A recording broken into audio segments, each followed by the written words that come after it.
Hello दोस्तों, MCQ का ये अगला पार्ट है। आप सीरियस स्टूडेंट हैं, इसलिए बहुत टाइम वेस्ट किए बिना ही हम पार्ट को शुरुआत करेंगे। गुप्त युग है ये का टॉपिक नाम है गुप्त युग और प्रश्न संख्या 1 है। नगरों का क्रमिक पतन किस काल की एक महत्वपूर्ण विशेषता थी? देखेंगे गुप्त काल की, प्रतिहार काल की, राष्ट्रकूट काल की या फिर सातवाहन काल की यानी सातवाहन युग की। नगरों का पतन किस काल की महत्वपूर्ण विशेषता थी? ये थी गुप्त काल। नगरों का पतन होता गया और एक राज्य ग्रामीण की ओर बढ़ने लगा। अगला प्रश्न कहता है कि दिल्ली के महरौली के कुतुबुल इस्लाम मस्जिद के प्रांगण में स्थित प्रसिद्ध लौह स्तंभ किसकी स्मृति में बना है? जो महरौली का लौह स्तंभ है वह किसकी स्मृति में बना है? अशोक की, चंद्र, हर्ष या फिर अंगपाल? तो चंद्र के, चंद्रगुप्त विक्रमादित्य। अगला प्रश्न कहता है कि कालिदास द्वारा रचित मालविका अग्निमित्र नाटक का नायक था? कौन नायक था? पुष्यमित्र शुंग, गौतमीपुत्र सातकर्णी, अग्निमित्र और चंद्रगुप्त द्वितीय। तो इसका नायक था अग्निमित्र। अगला प्रश्न कहता है कि निम्न में से किस काल में स्त्रियों को पुरुषों के बराबर का दर्जा प्राप्त था? ये दर्जा किस काल में प्राप्त था? ये ऋग्वैदिक काल में या फिर उसके बाद ये आता है गुप्त काल में, मौर्य काल में, चोल काल में, इनमें से भी कोई नहीं। तो ये आता है गुप्त काल में, यानी ऋग्वेद वाली स्थिति गुप्त काल में पुनः देखी जा सकती है। अगला प्रश्न कहता है कौन सा राजवंश हुणों के आक्रमण से अत्यंत विचलित हुआ? हुण जो कि विदेशी आक्रांता थे, इनके आक्रमणों से कौन अत्यंत विचलित हुआ? तो उत्तर हो जाएगा इसका क्या? सी, गुप्त। और स्कंदगुप्त ने ही हुणों को पराजित किया। अगला प्रश्न कहा जाता है कि सोने के सर्वाधिक सिक्के किस काल में जारी किए गए? सोने के सर्वाधिक सिक्के किस काल में जारी किए गए? तो ये जारी किए गए गुप्तों के काल में, ऑप्शन बी। लेकिन सर्वप्रथम बार सोने के सिक्के कुषाणों के काल में जारी किए गए, इसलिए ऑप्शन बी सही हो जाएगा। अगला प्रश्न कहता है सती प्रथा का पहला उल्लेख कहाँ से मिलता है? भीतरगांव के लेख से, बिलसद स्तंभ लेख से, एरण अभिलेख से या फिर भीतरी स्तंभ लेख से? तो इसका उत्तर हो जाएगा ऑप्शन नंबर सी, एरण के अभिलेख से। एरण के अभिलेख से इस बात की स्पष्ट जानकारी मिलती है। गुप्त वंश के निम्नलिखित शासकों को क्रम से लगाइए। तो आपको 5 क्रम दिए गए हैं। चंद्रगुप्त का नाम आता है समुद्रगुप्त, चंद्रगुप्त द्वितीय, कुमारगुप्त और स्कंदगुप्त। तो इसमें आपको ऑप्शन आएगा ABCD करके। तो आपको इसको क्रम से लगाना है कि पहले कौन सा शासक हुआ। तो आप देखिए ABCDE 5 ऑप्शन दिए गए हैं। इसके पांचों में आप देखेंगे तो इसका उत्तर ई सही हो जाएगा। 1 2 3 4 पर नहीं, सारे क्रम से लगे हुए हैं। गुप्तकालीन सिक्कों का सबसे बड़ा ढेर कहाँ से प्राप्त होता है? ये प्रीवियस ईयर का बहुत ही बेहतरीन क्वेश्चन है, बार बार पूछा जाता है। बयाना भरतपुर राजस्थान से, देवगढ़ झांसी से, भूमरा मध्य प्रदेश या फिर तिगवा मध्य प्रदेश से? तो ऑप्शन ए सही हो जाएगा, बयाना भरतपुर से। अगला प्रश्न कहता है कि किस गुप्त शासक को नालंदा विश्वविद्यालय का संस्थापक माना जाता है? यानी नालंदा विश्वविद्यालय की स्थापना किसने की थी? तो ये 4 ऑप्शन दिए हैं, इसमें उत्तर हो जाएगा कुमारगुप्त द प्रथम, जिसने नालंदा विश्वविद्यालय की स्थापना की। अगला प्रश्न कथन और कारण का है। प्राचीन भारत में सामंती व्यवस्था यानी फ्यूडल सिस्टम का अभ्युदय सैनिक अभियानों में देखा जा सकता है। रीजन है कि गुप्त काल में सामंती व्यवस्था का पर्याप्त विस्तार हुआ था।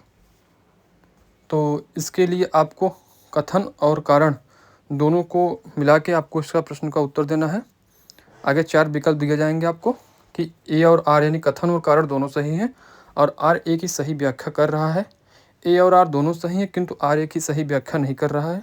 ए सही है किंतु आर गलत है, या फिर ऑप्शन डी कहता है ए गलत है किंतु आर सही है। तो उत्तर बी सही हो जाएगा। अगला प्रश्न आता है गुप्त शासकों द्वारा जारी किए गए चांदी के सिक्के कहलाते थे?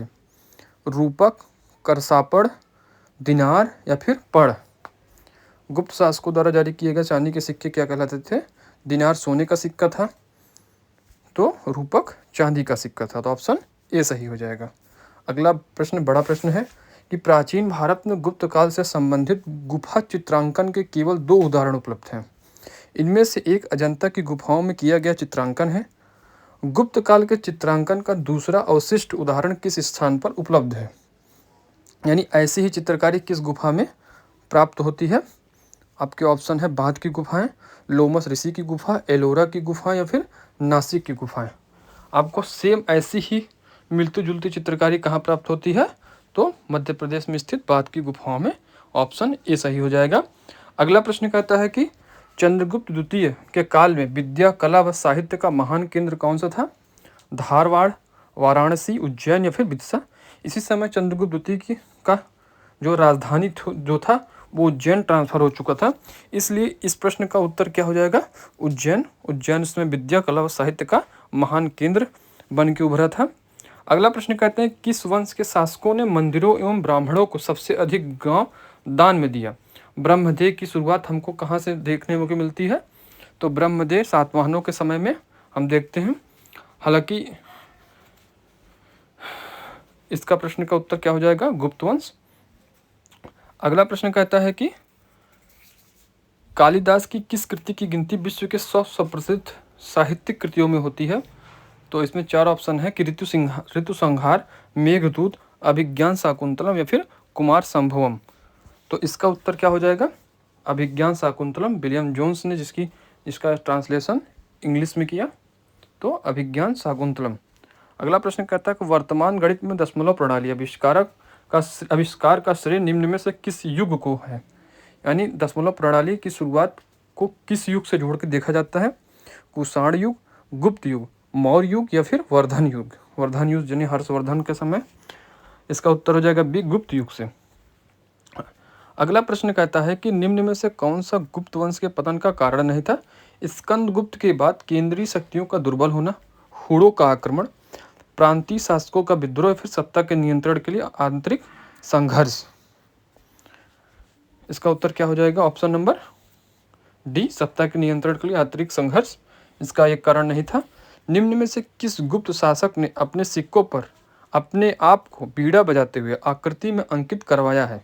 बीड़ा का बहुत ही शौकीन शासक था और ये क्वेश्चन लगातार लगभग पिछले 10 वर्षों में लगातार ये अलग अलग एग्जाम्स में देखा गया है।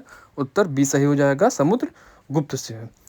अगला प्रश्न कहता है कि वह प्रथम भारतीय विद्वान कौन था जिसने गणित को एक पृथक विषय के रूप में स्थापित किया? यानी एस्ट्रोलॉजी से अलग गणित को एक विषय के रूप में स्थापित करने का श्रेय किस विद्वान को जाता है? तो विद्वान का नाम क्या है? आर्यभट्ट, जो कि गुप्त वंश से संबंधित, गुप्त युग से संबंधित थे। अगला प्रश्न कहता है कि तांबे का सिक्का जारी करने वाला प्रथम गुप्त शासक कौन था? चंद्रगुप्त प्रथम, चंद्रगुप्त द्वितीय, रामगुप्त या फिर स्कंदगुप्त। तांबे का सिक्का, शासक का नाम जो है देवी चंद्रगुप्तम में आता है, जो कि चंद्रवरदाई की देवी सी, ऑप्शन रामगुप्त सही हो जाएगा। अगला प्रश्न, कन्नौज को सर्वप्रथम महत्ता प्रदान करने वाले थे? कौन करने वाले थे? मौर्य, गुप्त, मौखरी या फिर कुषाण? कौन करने वाले थे? तो ऑप्शन सी सही हो जाएगा, मौखरी। मौखरियों ने कन्नौज को मतलब कि ऊपर लाया, उसकी महत्ता को स्थापित किया। अगला प्रश्न कहता है किस गुप्त शासक ने दक्षिणापथ में स्थित 12 राज्यों पर धर्म विजय की? 12 राज्यों पर? चंद्रगुप्त प्रथम, समुद्रगुप्त, चंद्रगुप्त द्वितीय और स्कंदगुप्त। इसको भारत का नेपोलियन भी कहा जाता है। कौन था? समुद्रगुप्त, बहुत ही विजय शासक। सर्वराज्योच्छेता की उपाधि किसने धारण की?